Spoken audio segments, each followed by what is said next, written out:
real estate is actually more complex, no? Sobrang daming kailangan pag-aralan. We have a lot of subjects related to law, to taxes, to economics, to finance, and if iisipin mo, they don't actually teach you how to sell in this course, but rather they teach you the asset in general, the characteristic, how it works, how you use it, the benefits of it.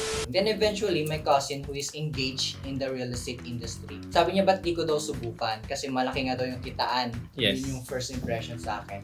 Us who took the course actually could advise you kung ano talaga yung best way to use your hard-earned money, of course, for your investment. So according to RA 9646, accredited real estate salesperson works under supervision of real estate broker. So lahat ng transaction ko, lahat ng galaw ko is nakikita ng isang real estate broker. May advice po sa mga aspiring real estate service practitioners or yung mga may balak pag-take nitong BS REM is huwag silang matakot to take this course. Dito sa real estate industry is high risk, high reward.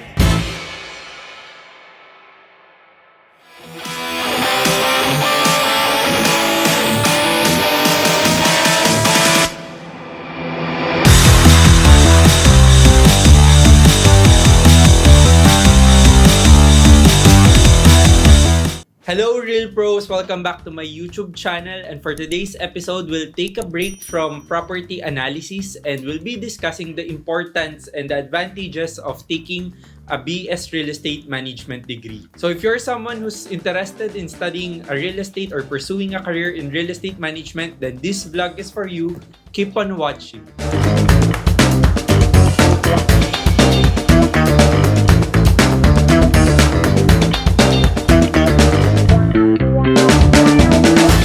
So today with me, I have my agents and colleagues who took up the BS Real Estate Management course or currently taking up the BS REM. So first one, we have Arjun, who is a graduate of BS Real Estate Management, cum laude. Yes. And then second, of course, you know her, this Marge, who also graduated BS Real Estate Management and recently passed the broker's licensure examination and about to take up the real estate appraisal examination in the next few days. Then we have Edward, who is currently a real estate management student. Then of course, we have Tristan, who is also a cum laude and a graduate of real estate management. Okay, so I'll be asking them some questions that might interest you with regards to pursuing a degree in real estate management. So for three of them, for Arjun, Tristan, and Edward, this was their first course, but it's very common to take up a second course in real estate management. So first question for all of you,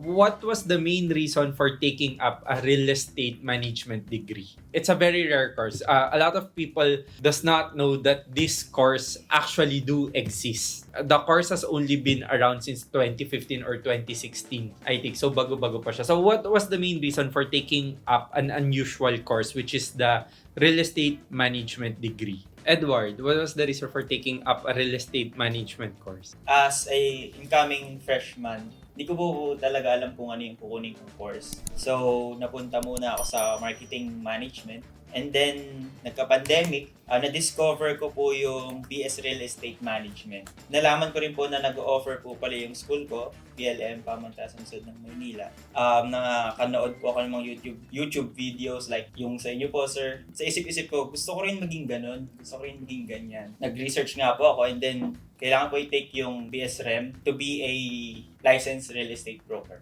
Okay. Ikaw naman, Arjun, what was the reason for taking up this course? My cousin who is engaged in the real estate industry, sabi niya ba't di ko daw subukan? Kasi malaki nga daw yung kitaan. Yes. Yun yung first impression sa akin. So sabi ko, sige, I'll give it a go. So I tried applying in a certain developer. Pero I was rejected in that first developer until I was introduced in a small brokerage firm in our area sa Las Piñas. From that point, pumasok ako there as a parang associate. Then I discovered na meron palang course about real estate management. So when I searched up, sabi ko, malaki pala yung opportunity. So sabi ko, I want to have that competitive edge in the future. Kasi dapat I'll be taking up either military or civil engineering. Okay. Yun talaga yung Okay, tinitake ko. Then, eventually, sabi ko, para mas malaki yung opportunity na nag-lie sa head, parang feeling ko yun yung calling ko sa real estate Right. industry. It's mas flexible. But we'll talk about like the opportunities of taking this course later. So we'll discuss it later. Yeah, so eventually, I was able to find a university that offers the program. So, dun po ako nag-enroll. How about you, Marge? Ikaw, Marge, for you naman, it's your second degree now. Real estate management is your second degree. So what was your first degree and what's the reason for taking up another degree? So for me, yung first course ko is BS Business Management from De La Salle University. And I really wasn't going to take up another course. Wala talaga siya sa plan ko. Pero I lived abroad before and I noticed that I really like looking at properties. Parang nandun yung interest ko pero hindi ko siya talaga pinursue. Not until parang nung umuwi na ako dito, I was working corporate and then someone told me to go into real estate to check it out and then I enrolled in BS Real Estate Management. So wala talaga akong experience nung before nun. So, And how long was like the entire program for you? it was only 10 months. It was only 10 months because it was already your second degree. Yeah. So maraming na-credit na subjects. If business graduate ka Yes. prior, we do have a lot of students. Me, as a real estate management professor, we do have a lot of students who graduated from Ateneo Lasal, mostly Ateneo, yung students who are taking up real estate management. These are usually like sons and daughters of developers. In the past, people would think na, why would you take up a course para maging ahente? That was parang the thinking of people before na, ba't ka pwede ka naman magbenta kahit hindi ka graduate ng real estate management, no? Because there was really no like regulations or it wasn't as regulated as it is now. But more than just the selling, more than just being a broker, more than just being an agent, real estate is actually more complex, no? Sobrang daming kailangan pag-aralan. We have a lot of subjects related to law, to taxes, to economics, to finance, and if iisipin mo, they don't actually teach you how to sell in this course, but rather, they teach you the asset in general. The characteristic, how it works, how you use it, the benefits of it. In other countries naman, real estate management or real estate development, it has always been a course sa ibang bansa, especially in the UK, in the US. But it's not the requirement to become a broker. It's a course for finance people. It's a course for bankers. If you wanna work in the investment industry, ito usually yung courses nung big cities, no? No one takes up the course and then eventually they become a broker after. In the Philippines naman, you take up the course, you're required to take 3 examination, which happens to be the broker examination, the appraiser, and the consultant examination. More than that, you learn a lot of things na you're able to use. Even if you're like, we do have a lot of students na they just wanna learn personal investing. They just wanna learn real estate in general. Naloko lang sila nung agent nila before or ng broker nila before. That's why they enrolled para hindi na sila maloko. They wanna learn due diligence. They wanna learn how to value property. So, these are all the things you can learn with that. So, having said that, give me at least like 1 to 2 subjects na favorite subjects nyo throughout the course and ano yung natutunan nyo. So, start tayo. Marge, ikaw. Real estate finance and investment, of course. Kasi important talaga siya, lalo na sa clients. Kasi Parang subjects ko yan. Subjects ko. Okay, yeah. Marge was actually Okay my siya. student. Yeah, super okay yung course niya, not just for the clients, but also for your own knowledge din, in case you do want to invest in real estate. Then, us who took the course actually could advise you kung ano talaga yung best way to use your hard-earned money, of course, for your investment. Yes. Okay. Arjun? So for me, during my time taking up real estate management, yung pinaka nagustuhan ko subject actually is real estate economics. So in real estate economics, parang it focuses specifically in real estate and not just in a specific way. Parang nakafocus siya sa macroeconomics and also the microeconomics and also yung mga trend and also yung mga social factor and other factors that affects real estate. So, Prices. real estate prices, Then, aside from that, also, nagustuhan ko din yung real estate investment analysis. So, from that kasi, somehow kasi there's a parang stigma sa real estate investment na parang lagi nating naririnig na pag nag-invest ka sa real estate, parang sure na laging tataas yung prices mo na palang walang risk. But during studying that real estate investment analysis, na parang dapat maging diligent ka din when investing in real estate, and you should be able to have your own research as well and kung sino yung tao na pwede mong ma-rely. Right. Okay, thank you. Ikaw, Edward, ano naman yung So sa akin favorite po, sir, subject mo? Sa akin po, sir, yung favorite ko po is yung legal aspects in real estate. Law-related subject. Yes Yeah. po. Kasi yun nga po, it talks about different laws about sa property na madalas is nagiging problem sa atin dito sa Philippines. Like, what if yung puno is may prutas, pag tumawid sa kabilang property is kanino na yun. Fruit-bearing. Yes po. Yung mga ganong bagay po is nagiging issue na po siya. And then, what if naman yung... May nahanap kang pamana. Opo. Ay, may nahanap, bumisita ka sa isang bahay, meron kang nahanap na Yes, treasure, finder's keeper ba yun? Opo. Or so these are the things, 'di ba, na Yes, po. natututunan mo sa legal aspect. Yes, sir. Then, yung mga issue din like yung sa right of way, kung sino ba dapat yung magbibigay, yung servant, and marami pa. It's very interesting po yung subject po na yun. Very helpful din po. Okay, so legal aspect. Actually, maraming bumabagsak dyan sa subject na yan. yan ang pinaka yan ang pinaka madugong subject for a real estate management student. Ikaw, Tristan, what's Ako. your favorite and why? My favorite subject in real estate management is real estate brokerage, since it is the bedrock of my profession as an accredited real estate salesperson. So according to RA 9646, accredited real estate salesperson works under supervision of real estate broker. So lahat ng transaction ko, lahat ng galaw ko is nakikita ng isang real estate broker. Okay, thank you. Okay, that's an evidence na hindi lang selling when you say real estate. Of course, given na when you go into a real estate management career, the commission would really be, let's be transparent about it and let's not lie about it. Na there is talaga the commission impact talaga, or there's talaga the commission factor why people would like to go in real estate. Pero napansin ko, like, in the last few years, a lot of people would really want to go into real estate, would really want a career in real estate. When I was starting, parang people did not really like to become agent. Wala naman nangarap para maging ahente eh. When I was starting. That was because like a lot of people back then, tingin nila sa agent, nag-flyer lang sa mall, 'di ba? Or binebentahan lang sila. But as agents, you really have to be like financial experts, financial advisors.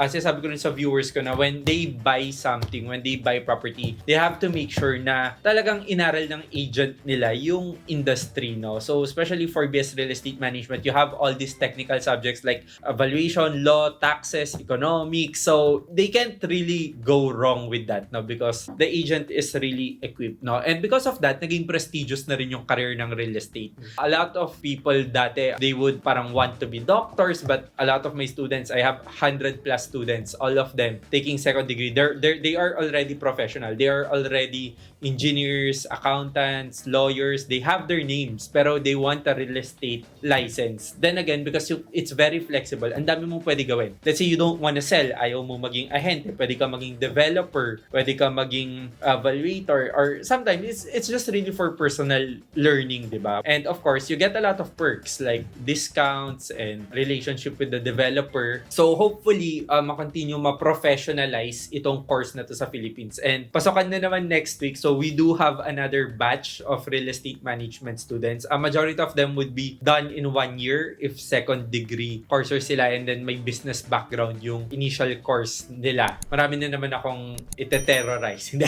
ite-terrorize. No, marami naman tayo i-guide, no, and i-mentor. If you're a viewer, you've always been watching, you've enjoyed learning through my videos, I think I could recommend you to take BS Real Estate Management course. And the good thing about this one is marami actually OFW ang nagte-take ng course na to, or maraming people from other country nagte-take. It's parang a retirement planning for them, na parang pag umuwi sila sa Pilipinas, they have the license and they can do something if ayaw na nila sa abroad. So that's the reason why maraming OFWs din na nagte-take despite them being abroad. There is online learning, so you can just go check it out. Okay, so final words, what are your advice advice to incoming real estate management students, whether they're first degree takers or they're second degree takers? Kasi majority dito like naghahanap ng resources online, or for people who want to shift career or they feel na baka it's too late na to study real estate, or doon naman sa mga fresh grad na parang it's a very uncommon course. So, they're scared to take up a real estate management degree. So, ano yung advice nyo, Tristan? My advice for the upcoming real estate management students, explore nyo lang yung course or yung program since ito ay nakadesign para makatulong sa mga investors, sa mga people who are finding their homes. BS REM program na ito will not only help you as an individual to be equipped and be technical in the practice or in the industry. Makakatulong din ito para kung maging investor. Okay, Edward? May advice po sa mga aspiring real estate service practitioners or yung mga may balak mag-take nitong BS REM is wag silang matakot to take this course na kahit bago lang siya. Is mag-take sila ng risk kasi dito sa real estate industry is high risk, high reward. Yeah, just like what you learned in investment analysis. Yes, sir. Yes. So, ayun po. And this course will help them to be a competent real estate service professional in the future. Marge? For me, my advice is to just do it if you're really interested, but make sure you have passion and determination to do it. Kasi maraming actually nasa field, pero dapat talaga you set yourself apart from them. So, it's not enough to just study BS REM or just to pass the board exam. You have to really have a deeper understanding of it and be genuinely interested in it. Arjun? So my advice to aspiring people who want to take up real estate management, first is to have your initiative. So initiative to start, because it's not about how you start, but it's about how you end. And at the same time, for first time taking up courses sa real estate management, as much as possible. So what's great about real estate management, that after taking up at least 72 units or 2 years in college, you can be an accredited salesperson, real estate salesperson that will be supervised by a real estate brokerage. So from that, you'll be able to expose yourself in the industry as much as possible. Then at the same time, we have this saying that knowledge is power, but of course, applied knowledge is more powerful. The foundation that you will set as a real estate management today will be the benchmark of what you'll be in the future. So yeah, I guess if you're interested in changing career, shifting career, exploring new things, I guess real estate management is the easiest way to shift things out kasi nga it's very flexible, especially for second degree takers. It's usually evening classes 3 times a week. It's very tailored for a full-time worker. If you're a first degree naman and baka sinabi ng parents na mag-real estate management kayo and napilitan lang kayo, I'm sure you will love the course, no? I'm sure eventually you'll understand how it works. It's not very different from a finance major or an economics major. It's just really a little of everything and you're able to take the licensure exam. Speaking of incoming students, since pasok ka na in real estate management, this is my new tablet, the Huawei MatePad Pro 11. It's very efficient. Sobrang sleek, sobrang dali-dalhin, sobrang convenient. Like, you can put all your textbooks here, you can do your notes here, you can do your sketcher. Especially sa real estate management, we do have a lot of planning and development subjects. No? So, para ka ring architecture or engineer, merong technical specification and you can do everything here. So, check out this tablet. Sobrang ganda niya, and especially for students who are looking for new gadgets. So, thank you for partnering with me in this video, Huawei Philippines. Okay, Real Pro, so thank you for watching these videos. If this was helpful or you're interested to pursue a career in real estate or interested to take up the BS Real Estate Management course and you want more information, please, you can contact us in any of our social media accounts and we'll recommend the best school for you depending on your situation. And if you're interested naman to learn more about real estate but you currently don't have the time to take up a bachelor degree, we'll be launching some short courses very soon. Alam ko marami na nang hihingi sa inyo ng seminars or if meron akong upcoming programs, we'll be launching it by the end of the year. So please watch out for our new real estate certification courses. We are cooking something very big for you. Just keep in touch to any of our social media accounts. Again, this is Richard C, your real property expert. Don't forget to like, subscribe, and share, and I'll see you later. Bye!